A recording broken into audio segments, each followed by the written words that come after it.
भूतपूर्व सैनिक और अन्य सामाजिक संगठनों में प्रदेश और राष्ट्रीय स्तर तक के दायित्व का निर्वहन कर चुके हम सबके संरक्षक आदरणीय श्री दिनेश प्रताप सिंह जी के रूप में हमारे सामने बैठे हुए आदरणीय श्री वेद प्रकाश पांडे जी उत्तर प्रदेश में राष्ट्रीय केशव बाजीराव महासंघ को खड़ा करने के लिए यथाशक्ति लगातार जो है संघर्ष कर रहे आदरणीय बड़े भाई श्री राणा प्रताप सिंह जी, विधि प्रकोष्ठ के अध्यक्ष हमारे स्थानीय तहसील में नियुक्त आदरणीय श्री राम जीवन तिवारी जी, संगठन के उपाध्यक्ष भाई शुभम सिंह राजावत जी, उत्तर प्रदेश इकाई के उपाध्यक्ष आदरणीय श्री भुवनेश्वर सिंह जी, संस्थापक सदस्य बड़े भाई श्री विजय प्रताप सिंह जी, हमारे मामा आदरणीय श्री ओमकारनाथ सिंह जी, श्री सतवीर सिंह जी, जिले के महामंत्री श्री गोपाल तिवारी जी, रामनगर ब्लॉक इकाई के अध्यक्ष श्री अद्भुत प्रताप सिंह जी,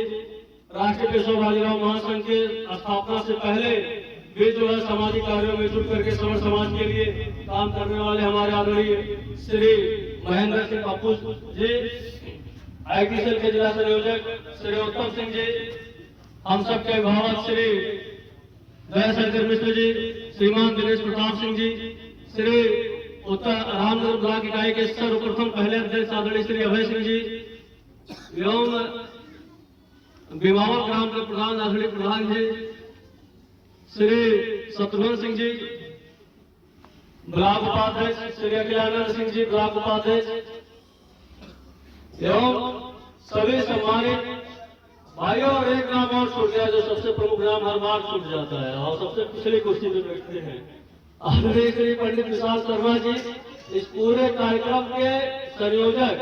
कार्यक्रम उसके पहले जो श्रवण सम्मेलन हुआ उसके भी प्रोप्राइटर पंडित विशाल शर्मा जी ही थे और उसके पहले जब 23 वर्ष की आयु पुलिस भर्ती में उत्तर प्रदेश के शासन ने श्रवणों के निर्धारित किया था तो उस कार्यक्रम के संयोजक भी पंडित विशाल शर्मा ही थे।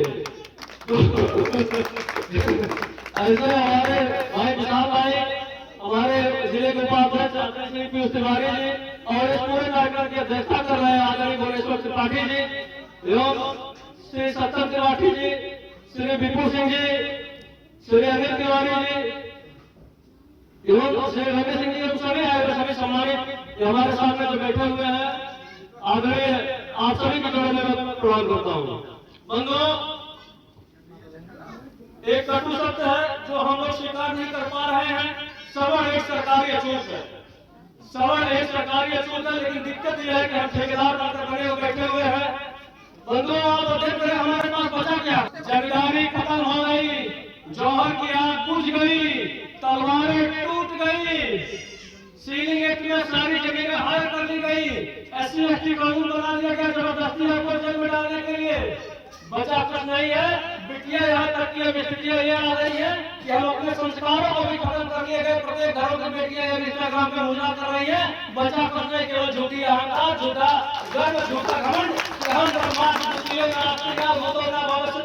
यहाँ केवल राज मंथन हो रहा है, चाहे वो राजनीतिक संगठन हो, चाहे वो सामाजिक संगठन हो, चाहे चाय की गिनती बचा करके बैठिए, चाहे पार्लियामेंट का भाषण सुनिए, चाहे असेंबली का भाषण सुनिए, सवर्ण कैसे खत्म होगा? फॉरवर्ड में जन्मा हुआ जाति का पूरा पंडित कैसे खत्म होगा? ठाकुर कैसे खत्म होगा? लाला कैसे खत्म होगा? बनिया कैसे खत्म होगा? शेख पठान कैसे खत्म होगा? केवल एक ही केंद्र बिंदु पे पूरे प्रदेश और देश की राजनीति टिकी हुई है और हमारी स्थिति यह है कि हम सोच के बैठे हैं कि भैया हम ब्रह्मास्त्र द्वितीयो नास्ति, अभी भी हम आजाद हैं। ये हम मानने को तैयार भी नहीं है। बंधुओं, ये सब स्थितियां बहुत बुरा है और इसी को सोचते हुए हम लोगों ने पूर्व में जब कोई संगठन नहीं था तब भी हम लोगों ने तमाम सामाजिक काम को अंजाम दिया। जो इस समय हम लोगों से जुड़े हुए लोग हैं वो लोग जानते हैं और इसी को बढ़ाते हुए हम लोगों ने किसी संगठन का रूप दिया, राष्ट्रीय केशव बाजीराव महासंघ। और बंधुओं, केशव बाजीराव का नाम देने के लिए एक और हमारा उद्देश्य था कि हम इतिहास विकृतीकरण पर भी काम कर रहे हैं। इतिहास की चीजें वो होती है, आप बताइए, हम लड़ीलापुर में खड़े हैं, लड़ीलापुर में किसी तिवारी का लड़का जाकर के यहाँ किसी की गुलामी करेगा? वो नहीं करेगा, क्योंकि वो कहेगा कि हमारे पूर्वज यहाँ पे मान सम्मान से जिया, इसलिए हम यहाँ नहीं कर पाएंगे। बाहर अगर स्थितियां खराब हो गई तो लड़ाई कर घास रोटी खा लेंगे, लेकिन यहाँ कहने का तात्पर्य है कि जब आपका इतिहास हायर कर लिया जाएगा तो आपके पास कुछ नहीं बचेगा। आपकी आने वाली नस्लें पूरी तरीके से मानसिक पतन होंगे, गुलाम होंगे। पेशवा बाजीराव जैसे न जाने कितने इतिहास के योद्धाओं को सुनियोजित तरीके से इतिहास में गायब कर दिया गया, ताकि आने वाली पीढ़ियां सिर्फ लिविंग रिलेशनशिप और रॉ वाइफ से अपने बीच में से खत्म हो जाए। पेशवा बाजीराव के नाम का जो एक ध्वज लेकर के चल रहे हैं, उसके साथ साथ हम लोग गांव गांव में जाकर के इस तरीके से बैठकें कर रहे हैं। और राष्ट्रीय पेशवा बाजीराव महासंघ बंधुओं, एक संकल्प का नाम है, एक साधना का नाम है। हमारे जो लोग जिन परिस्थितियों में संघर्ष कर रहे हैं, उसमें कहीं से कोई संदेह नहीं है। पूरे पूर्वी उत्तर प्रदेश में दिसंबर के लास्ट में हम लोगों ने तय किया था कि हम 200 सभाओं का आयोजन करेंगे, और 200 सभाओं में तीसरी सभा है। इसके बाद 157 सभाओं की सूची बनकर तैयार हो गई है। शाहजहांगढ़, अम्बेडकर नगर, संत कबीर नगर, बस्ती, फैजाबाद, ये चाहे हमारे संख्या में 100 लोग आवे, चाहे 1000 लोग आवे, चाहे 500 लोग आवे, हम डायरेक्ट गाँव गाँव में जाकर के इस तरीके से संवाद कर रहे हैं। और पूरी तरीके से राष्ट्रीय पेशवा बाजीराव महासंघ के सिपाही को खड़ा करने के लिए हम पूरे तन और मन और धन से कार्यक्रम में लगे हुए हैं।